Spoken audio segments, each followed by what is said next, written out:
إلهي مويه هذا منا قاعد وحبك كم قبكر سيدو مقطع بتنو إلا حتى مال قاعد يقلي كرمها ومال قول ما تقلي كرمها وحلا جو بختنا وما شرفت هي مدرك عيد اللي بتشري قول ما دقدقة هدانا لو شو قارين تذكر هلك كنا يدوي هذا سوى شوف بلا سعاوي يا روت هدان دقدق لو شو قارين واحد شيء قويس قدرسن وحق المركز وكعبه ولاك وانا قاعد وضع مرتانا ما جرتو وضع كسب حنا ما جرتو وضع حق كتماده marka qoysaskii intan deganaa barkoodna la gano yaacay hoos buu dhaadhacay wadabkii dabayshiiba ka daba wada uu daba soconaya waa faqran weeye quruxdii udugii iyo bilicdii gobolka Sanaag qayb weyn baa caawadunti sidoo muuqata abtanow ilaa hadda waa ka baxay xagga way iga xiga oo xagga way iga xiga oo xagga way iga xiga afarta geerijo meelan iga xiga bajo taabada waxaan ugu baaqayaa dhamaan reer Soomaaliland dhamaan shacabka gobolka Sanaag dhamaan ciidamada inay gurmad degdeg ah yimaadaan oo dabkaasi loo baqti lahaa ay gacan ka geystaan sida ogtii maanta laaga hoose ee buurta daalo waxa ka kacay dab xoogan kaasoo sababay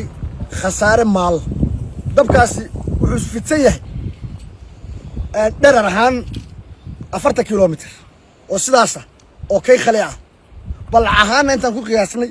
walaanu gaari karo weyn dhulku aad u weyn oo buuratahay iyo kaybo wala 20 kilomitir runtii waa khasaare aad u weyn waa aafo qaran weeye quruxdii udugii iyo bilicdii gobolka Sanaag qayb weyn baa caawadunti ilaahay mooye aadamana gacan waxba kaga qaban karo sidoo muuqata abtanow ilaa hadda waa ka baxay xagga way iga xiga oo xagga way iga xiga oo xagga way iga xiga afarta geerijo meelan iga xiga bajo taabada sida dabkaasi halka ugu hulaaqaya taa uu hulaaqayo ay halkan ololeysa marka waa masiibo weeye dhaawacyo rufud wadada shakhsiyaada baa gaaray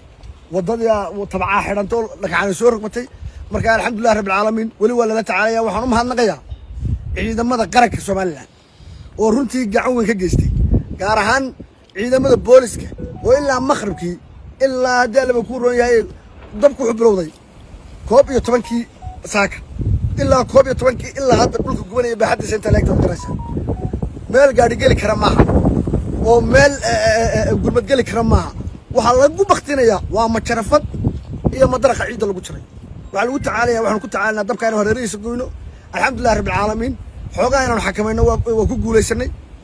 barasaabka gobolka Sanaag maayir ku xigeenka degmada Ceergaabo xildhibaan Khadar Cali Xakiin iyo mas'uuliyiin kale oo fara badan oo aan soo koobi karin taliyaha ciidanka Mareykanka gobolka Sanaag Baabacha ayaa gacan ka geystay ilaahay mahadi khasaare wali uu socdaa waxaan rajaynayaa in sida gurmad degdeg ah hadaan la soo gaarin dadka halka ku nool iyo duuyadaasi waa shuf bela sacaawi yaa root hadaan degdeg la soo gaarin waxaan ugu baaqayaa dhamaan reer Soomaaliland dhamaan shacabka gobolka Sanaag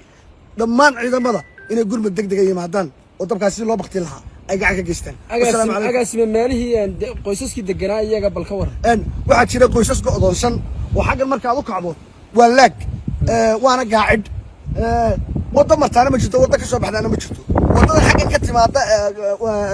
magaalada ka timaada ayuu baa xagga tagi jirtay marka qoysaskii intan deganaa barkoodna la gano yaacay hoos buu dhaadhacay wadabkii dabayshiiba ka daba wada uu daba soconaya barkoodna kor bay hayaameenoo intii nafta la carri kalisay